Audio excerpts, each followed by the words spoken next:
let's move into quick hits for some quick cash, and we have to start with VMW, Yes. a leader in the cloud space. Our call for the options profits, all in one video that we did, and it just had a killer 2 days. Yeah, well, that's what happens when you play the right sector, the right relative strength, and you see what doesn't go down when the market does. So VMW, we put it $90 as a quick trade price to 92, then 95. You take a quick look at the chart here.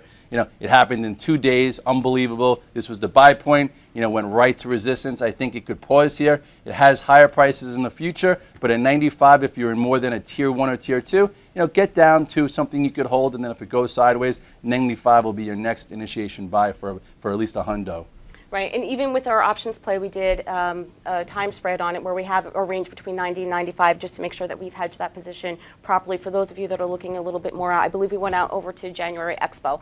Moving along to Amazon, and we touched on this before when we spoke about Federal Express, Amazon saying that they expect to see higher online shipping levels in 2011 than they did 2010, and Amazon's a name we talk about almost every day. Yeah. Because Amazon's been a true leader. Every time the market's down, Amazon goes positive, gets followed through, traders get long. Right now, Amazon is probably on the cusp of being the first high beta tech stocks to make new highs. This was one area to buy for a macro, buy, and then you had to move up into old resistance, pulled in, held the moving averages, and now it's on the move again. I'd love to see it go sideways, build a new area, so then we could be a buyer through 225. If you're in a tier 2 or tier 3, maybe sell some because we should get some sideways action, but ultimately this year, Amazon will make a lot higher highs. Moving into Apple, it's been a great barometer for investors overall and a fantastic trading vehicle for the guys who are in and out, daily, minute, swing trades.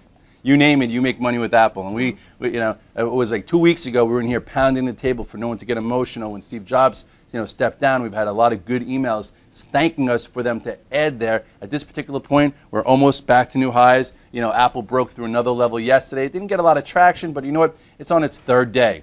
I would love to see this go sideways so we could add as it clears this level, but this stock should be well over 400 going into earnings. This stock continues to move higher. Stay with it for a macro long and keep trading it, but just know after 3 days you can get a pause, so only hold something you're comfortable with right now. Moving on to CF Industries, part of the ag space, which I happen to love. It got beat up a little bit this week, but it's still something I continue to like for the long term. It's been one of the top 20 performers of the S&P 500 this year. There you go. CF, I like it. We've talked about it as a leader. It just pulled in. You could buy that one. I think you could also buy Potash. And rounding off with Las Vegas Sands, again, one of our favorite ones, our first options profits call going into earnings, which worked out fantastic for us.